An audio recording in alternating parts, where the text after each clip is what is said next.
Hello, everyone. Welcome to another chapter of The Crown and the Flame, Book 2. This is Chapter 6.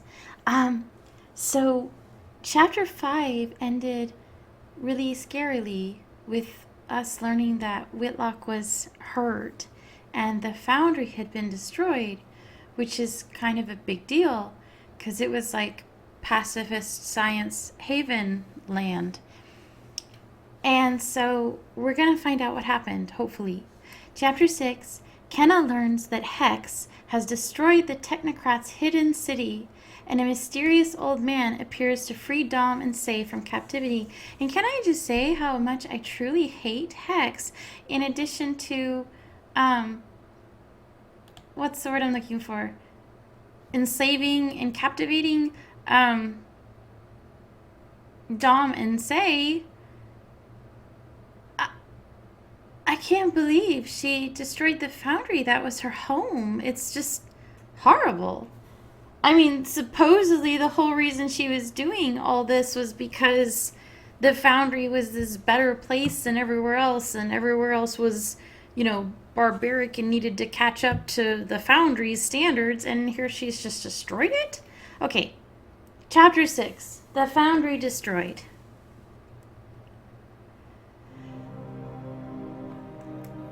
Now playing as Kenna. You kneel beside Whitlock, who is wounded and haggard after escaping an attack on the foundry. Whitlock, tell me exactly what happened. Ever since the Battle of Thorngate, I've been trying to design a device to disable Luther's troop transports without loss of life. When you left for Ariel, I returned to the foundry to start work on a prototype. Then one day, the attack came from out of nowhere. Hex. I never thought she was capable of something like this. She's changed. Kenna, she's worse than before. Maybe we should just let him rest. He's badly hurt. No, I can't rest. There's no time. Hex has created a weapon more destructive than I've ever dreamed of. Who knows what else she has in her arsenal? I've let my personal distaste for violence cloud my judgment for too long, and people have died because of it. Whitlock, what are you saying? Hex isn't playing nice, and neither can I. I'm going to do everything I can to stop her, even if it means killing. Whitlock, this isn't like you. You've never condoned killing in the past. You weren't there, Kenna. Wow, okay, so that's the foundry burning. And that's Hex smiling. You didn't see her. The things she said, the things she did. I don't even know where to begin. I have to pay we had to pay 16 diamonds to find out what happened at the foundry. So, I mean, I have it. I went ahead when I knew I was going to do these and purchase the big bundle. But still, if you would like to donate to my PayPal, there are links in the video description below. That was my professional voice. Okay. I was in my workshop. Then there was a loud noise, a flash of light, pain, then darkness. 16 diamonds. Okay, moving on. No, I'm kidding. There's more. You struggle back to consciousness. The air is hot and hangs thick with dust and smoke. What happened? My head. You try to move, realizing that you're buried under a pile of rubble. Light and sound come from above you. Painfully, you begin to work yourself free. After several agonizing minutes, you're able to pull yourself upwards toward the light. No. You stare at the destruction all around you, including the ruins of your own workshop. Please, no. I must figure out what happened. An explosion? Some kind of accident? No, there's too many safeguards. I need more information. I should... listen? The roar of flames fills your ears. Concentrating, you hear other sounds. Engines coming from above? A voice catches your ear, coming from out in the street. Have your soldiers search the buildings. Any survivors you find will be worth their weight in gold. I know that voice. Someone's alive out there. You stagger down the broken stairs and out through a jagged hole in the wall of the building. Out in the street, you see... No time to coddle the wounded. If they can't walk, put them out of their misery. In fact, once you've gathered all the survivors, put down a few of the higher-ranked technocrats in front of them. That should keep the rest in line. Hex? Hex spins to face you, freezing at the sight of your injuries. Whitlock? Hex, what have you done? But they told me... Hex looks around at the burning buildings, the soldiers pulling injured technocrats from the rubble, and the smoke that blocks out the sky. Man, we've loaded up a few dozen survivals already. Want us to take this one too? Hex whirls on the soldier beside her, her face twisting into a mask of fury. She pulls a small device from her pocket, stabbing it against the soldier's neck. You told me he wouldn't be here! Lightning bursts from the device, sending electrical arcs crackling all over the soldier's armor. As the soldier falls dead to the ground, you turn and run toward the labyrinth as fast as your injured legs can carry you. Whitlock, wait, where are you going?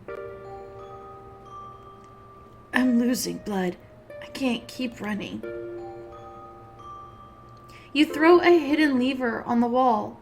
All around you, the labyrinth comes to life, new sections of wall rotating to new positions, doors opening and closing. As you limp onward, Hex's voice echoes through the shifting corridors. Whitlock, I'm sorry. Stay away from me. You destroyed my city. You murdered my people. You killed that soldier right in front of me. Why, Hex? What are you doing this for? You weren't supposed to see this. They told me that you were away, still following that Reese girl around the 5 kingdoms. That girl, riding around the kingdoms with her armies, sowing discord, undoing King Luther's good work. Hex, listen to what you're saying. Luther is the only one who understands. Kenna Reese has to be stopped before she destroys everything we've worked so hard to build. Funny, Kenna says the same thing about you. You turn into a long corridor and see Hex at the other end. She comes toward you, empty hands upraised. My poor boy, you're hurt. Come here, let me help you. No, Hex! Your hand flies to more hidden controls on the labyrinth wall. Get away from me! Shut the door on her? You flip a switch, and a heavy metal door slams shut in Hex's face. Wait! Just stay away. I can't even look at you now after everything you've done. On the other side of the door, Hex pounds against the metal with her fists. Whitlock, let me out! Talk to me! You turn your back on Hex, throwing another lever to open a path out of the labyrinth. Whitlock! Whitlock! Get back here! Do you have any idea what I've done for you? For the world! Silently, you shuffle along the sandy corridor towards the exit. Come back! Come back?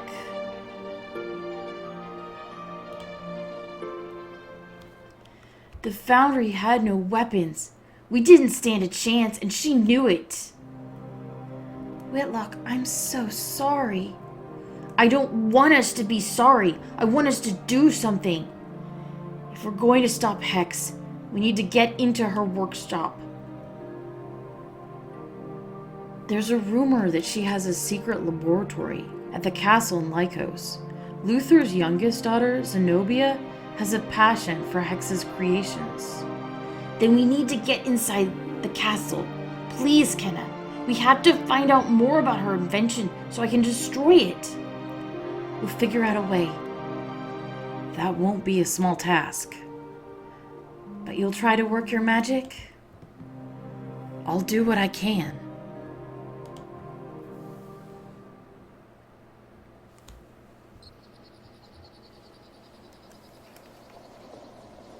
Now playing as Dawn.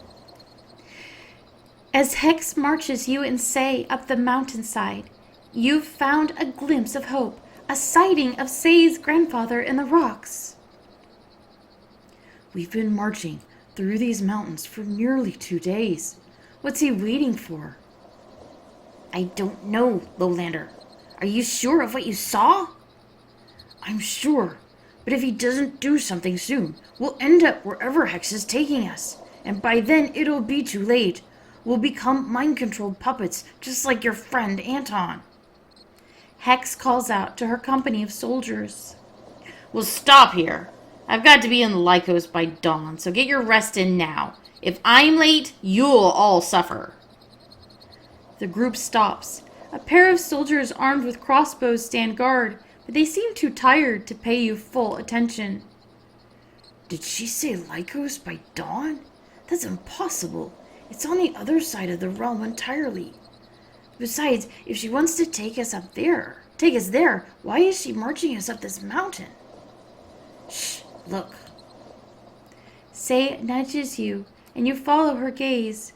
The old man from earlier is hiding in the rocks just a stone's throw off the path, his eyes locked on you. He points at you, mimicking the position of your hands. Then he turns to the side, showing you his profile. Finally, he produces a small fireball, points at his wrist, and mimes a running motion in his palm. Do you understand what he wants us to do? I got it. He wants us to turn to the side? I forget that you're not as stupid as you look. I have my moments. You and Say both turn to the side. All is silent except for the chattering of the soldiers. Then 4 quick blasts of fire shoot out of the rocks, each one a blur that slices clean through your manacles. They rattle to the ground. What the? How in the 3 hells? Marvel about it later. We need to run now. Run. This seems like a bad idea. You sprint off the trail, over the edge, and scramble across the rocks towards Say's grandfather. You, stop! The soldier aims his crossbow. Duck. You duck down as the bolt sails just over your head, wedging into a tree. That was close. Come, this way. You catch up to him, the 3 of you racing over the jagged rocks and dodging crossbow bolts until finally he pulls you behind a giant boulder. What are we doing? Why are we stopping? They'll catch us. You must run there. He points at the far edge of the rock field, where the rocks give way to the edge of the forest. Don't stop, no matter what. You hear the shouts of Hex's soldiers as they near your position. Say puts a hand on her grandfather's face, and he does the same to her. Good to see you, little Say. Now go. He kneels down, plunging his hands in the dirt between the rocks. Soon, white-hot gases spray up from the earth, and the ground begins to tremble. I'm guessing we don't want to stick around for this. I should run. You and Say run away as fast as you can. The ground begins to glow. Heat wafts up, distorting the air around you. Run. You keep running. We're gonna make it. We're gonna make it. You sneak a glance back at the old man. The soldiers have finally reached him. Lava springs forth from the ground. You hear the cries of the soldiers as they melt in their armor. Way to go, Grandpa. Your grandfather. Just keep running. We're almost there. The lava rises all around you. Using every last bit of energy, you sprint, leaping onto the rockfield's edge and landing safely on dry ground. Say, are you all right? Say nods, panting. The two of you struggle to your feet, looking out at what is now a lake of lava before you. Oh my. Gods. In the center, surrounded by floating pieces of red-hot armor, Say's grandfather wades through the lava towards you. Beyond him, Hex stares in disbelief. Gathering herself, she calls out over the newly formed lava lake. This isn't over, beast! One day you'll witness my power and weep. With that, she spurs her horse up the mountain trail and out of sight. Later, in a clearing in the forest. Grandfather, Lowlander. Lowlander, grandfather. I'm Dom, a friend of Say's. I'm Anu, and any friend of my granddaughter is a friend of mine. Enough of this inane chatter. Why didn't you destroy Hex and her army when she attacked our village? I wish I could have, but I'm too old and weak to attack so many. You didn't seem weak to me. That was an opportunity presenting itself. In certain places, the mountain's fire is close to the surface. I merely brought it out a little faster than intended. Well, you could have done something.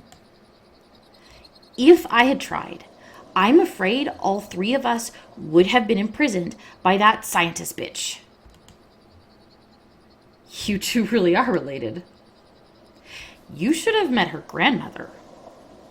Anyway, I hope you'll forgive me, Say. Say grumbles something about forgiveness under her breath. Thank you. Now, what brings you back home? There's a war, and for us to win, we must be as powerful as we can. I brought Dom home because we both wish to be trained by a master. By you. I can teach you the ancient ways, as long as you agree to do everything I say. We do. Of course, grandfather. Then, fire will be your servant, your enemies will fear your shadow, and you will be as near to the gods as any mortal. For when you complete your training, you will find your dragons. Was that a metaphor? I don't know if that was a metaphor. Back is Kenna. You and your allies stare at a map of Lycos and Zenobia's castle, planning your next move. This castle is a fortress. Agreed. I don't see any weak point in their defenses. Luther built his home for war. So we don't attack it yet. Not yet, anyway. But if we can't attack, how are we going to get in? We can't just sit here until Luther comes back. There are more subtle ways to get into a place. Give me a little time, and I will find a way to get into Hex's workshop without anyone knowing we were there. Oh, good. Another chance for Raiden to show off. Sometimes I wonder how much you actually know, and how much of it is blank luck and bluffing. I won't deny the importance of bluffing, but it's safe to say I know quite a few things.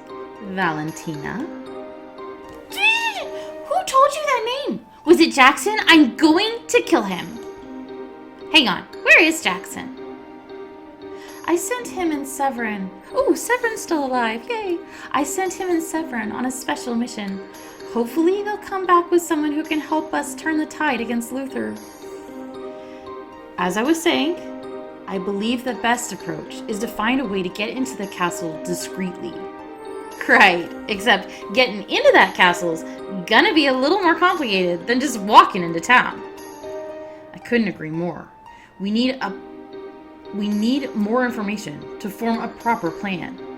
Fortunately for us, Zenobia Navraki makes no secret of her schedule. She's planning to leave the castle and visit the markets tonight.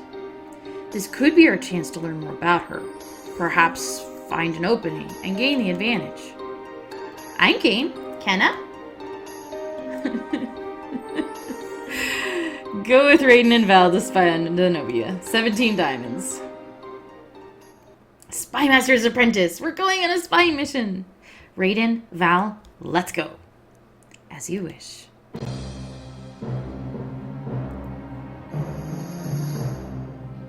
A short time later, you, Val, and Raiden are lurking in the city of Lycos. There, Zenobia's carriage. You follow where Raiden is pointing and see a gilded carriage rolling through the street, pulled by 4 white horses. The carriageman rolls to a stop, and a footman opens the door. Quickly, hide. Val dives behind a crate as you look around for a place to hide. Shadows? You duck behind the wall, melting into the shadowy corridor. You hear a voice from just beside you. You have excellent instincts, Your Majesty. Maybe I missed my calling as a spy. Perhaps, but then what need would you have of me? I can think of a few things. For a moment, you and Raiden are pressed together in the shadows. Oh, well, okay, yeah, we're gonna kiss Raiden. You lean in closer, your face tipped up towards Raiden's. Your lips meet his, and he looks down at you, surprised. Now that I wasn't expecting. Looks like I got the drop on you. You can have the drop on me anytime you like, my queen. Raiden leans in and kisses you deeply. They're so cute. Okay. Unfortunately, now we have other matters to attend to. Oh, yes, of course.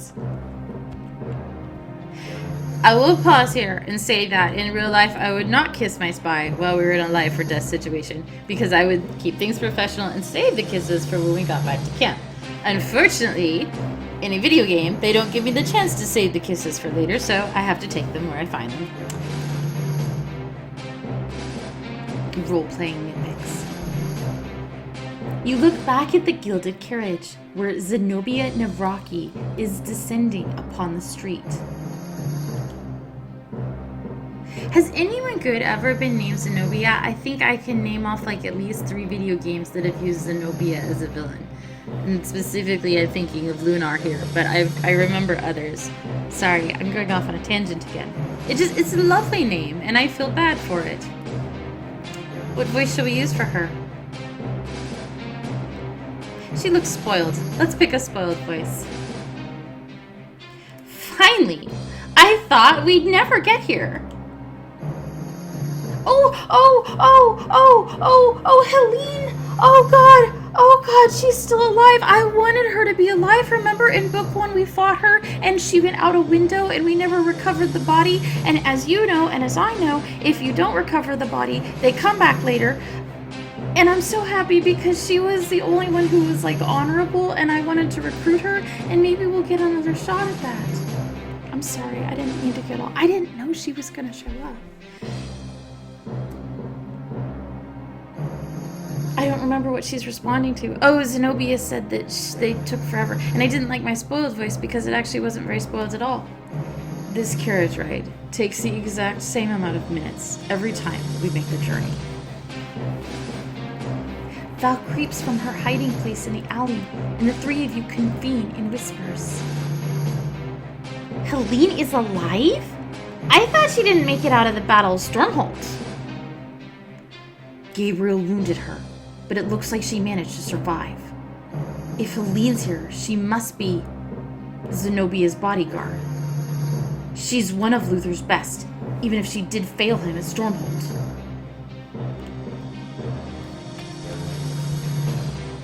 Come now, we must make haste if we're to have everything in order for tomorrow's celebration. Regarding tomorrow's celebration, I strongly suggest reducing the guest list.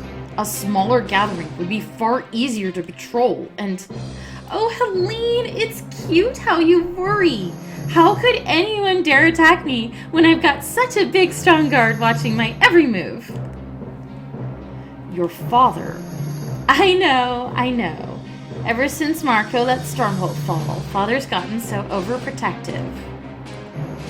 There's an insurgent army actively invading Abanthus, and most likely preparing an attack against you, Princess. Some caution is called for.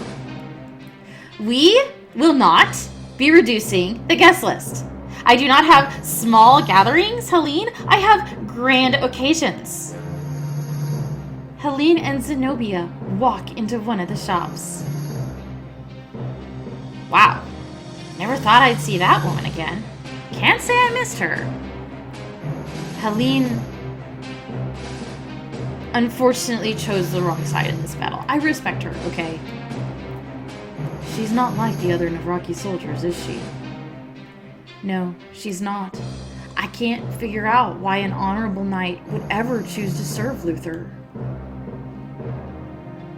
You creep up beside the building Helene and Zenobia entered.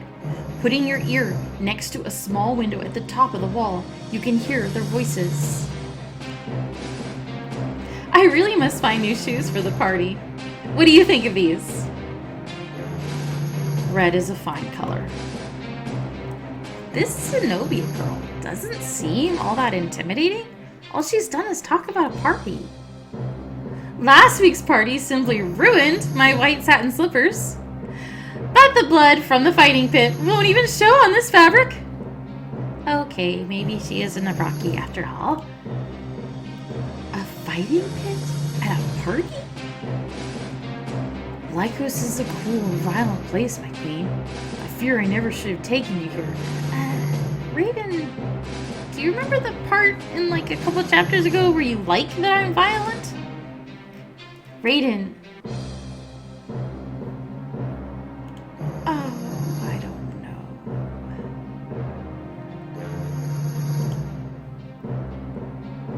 I can take care of myself. It's sweet of you to worry about me. I can take care of myself. It's sweet of you. I will compliment him. It's sweet of you to worry about me. Okay, that didn't work. He's angry now. Kenna, if anything were to happen to you here because of me, because I brought you to this place, I've never seen you get so worked up, Raiden.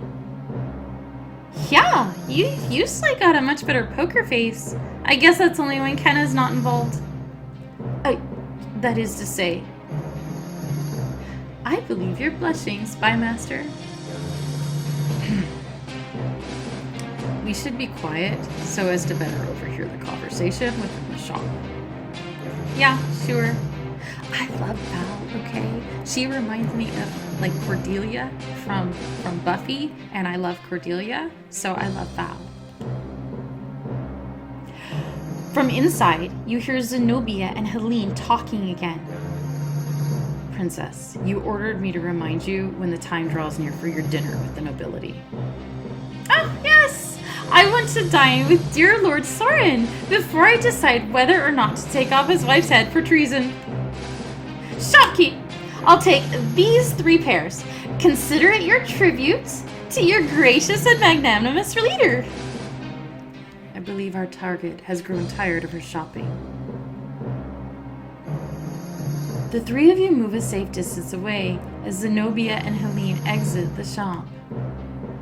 Quiet now. Maybe you should take a turn in the pit, Helene. I'm sure you'd do quite well. I have no interest in fighting for your sport, Your Highness. Pity. Maybe tomorrow night's ball will have a champion who could tempt you. Hex says she has a special surprise for me, and her surprises are always such a treat. I do not trust that woman. Well, now, I'm sure you wouldn't trust me if Father hadn't ordered you to. Don't worry, I don't actually care what you think. Helene and Zenobia enter the carriage and drive off. Well, this has been a most productive evening. Most importantly, we learned Zenobia is throwing a party tomorrow. That could be our opening. I was thinking much the same thing. If Helene, the head of Zenobia's security, is worried, that means we have a chance to get into the party. But we'll need help. There's perhaps someone I can ask to assist us. You've got a contact in Lycos? Why didn't you mention this earlier? It's not something I actually talk about often, but I was born in Lycos. During my time here, I was involved in the criminal underground. These people, they're dangerous, manipulative, and always several steps ahead. Sounds a lot like you. Yes, only imagine a lot more of me and all ready to slit your throat while you sleep. I'd never recommend working with them under normal conditions, but unfortunately we're out of other options. They're led by a woman known as the Adder of Lycos. She might help us for a price. Adder of Lycos? I've heard rumors about her. Bad ones, in case you were wondering. The kind where the people around her get murdered. Adder, huh? She took her name from a venomous snake. That's right. Adders rarely attack unless provoked, but their bites can be fatal. She sounds like a real charmer. Indeed. There's a further complication, I'm afraid. Oh? The Adder of Lycos is my sister. I was wondering when his sister would show up, because you don't have a backstory sister without the sister showing up. And I knew it wasn't Annalise because I checked, because I was going to be a little squick about it otherwise. But courting both of them, I mean. But I knew it wasn't Annalise, so it had to be somebody else. So, okay, all right, exciting. We get to meet his sister. We should do that before we get married anyway, so, I mean, check that off the list. Chapter progress. Say's grandfather freed you from Hex's captivity. You played as Whitlock and witnessed Hex's destruction of the foundry. You spied on Zenobia and got new information about Lycos and Zenobia's castle. Overall progress. No new allies. But our score is still perfect. Because we are perfect. And following a walkthrough helps. Okay, so that was the end of chapter 6. And we'll save our progress there. Continue on, saves it. So, and there's our 1 diamond that we got for spending like 30 or whatever. Okay, so that was chapter 6 of The Crown and the Flame, book 2.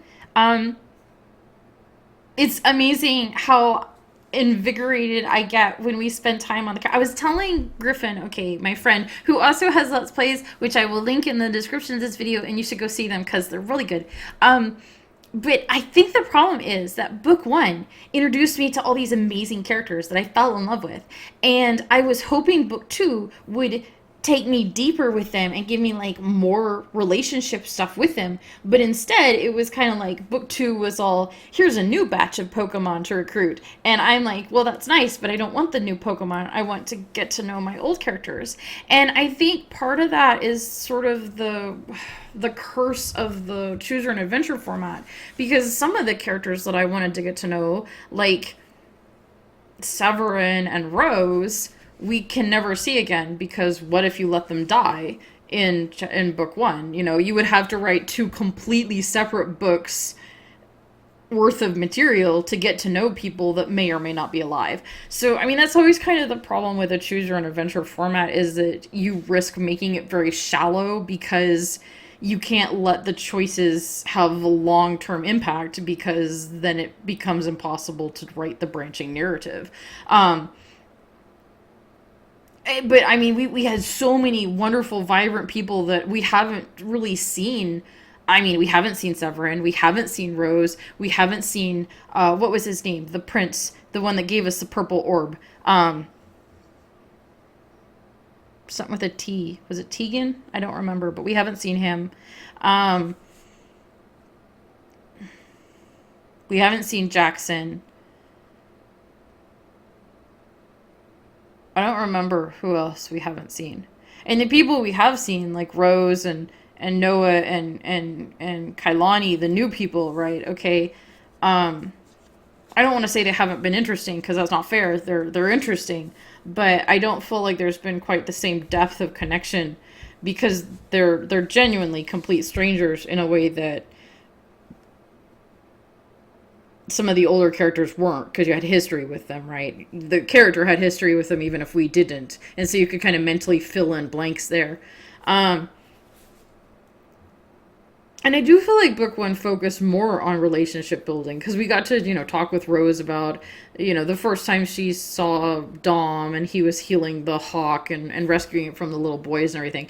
And we haven't really had that as much in book two. So I think book two isn't bad. I think it's focusing a lot on, continuing the political story of, taking back the Five Kingdoms and everything. Don't get me wrong. But we've lost a lot of the character depth and we haven't been able to continue character depth with old characters who might have died, and to make up for that we've just been given new characters, which if they were really interesting characters might make a difference, but so far they've kind of been just grazing the surface of personality. So this chapter, this wasn't meant as a complaint. I was actually trying to say something nice about this chapter, but then I did my usual ramble. This chapter actually focused on older characters we cared about. We saw Whitlock and Hex's drama, which I'm very invested in. We saw Dom and Say, which I just adore the two of them. And then we also got to finally spend some time with Raiden and do some spying. And then Helena out of the blue showed up. That was awesome. So that chapter was probably my favorite chapter of all the chapters we've done so far of this book. Because it was like a return to the roots of understanding what I'm here for, which is angsty character drama and sexy spy masters, and honestly, probably Helene a little bit too. I'm just going to say it. I really like her character. I find her compelling. She's a good person on the side of evil. What is she doing over there? Why? So I hope we see more of her. So anyway, God, I'm sorry. I did not mean to ramble on so long. This one's going to be a long video. That was chapter 6. I'll see you in chapter 7. Have a good night. My name is Anna Mordal. Check the video descriptions for links to other things that I've done, for things that Griffin does. Just stuff, links and things, Patreons and blogs and stuff. And I will see you in the next one. Goodbye.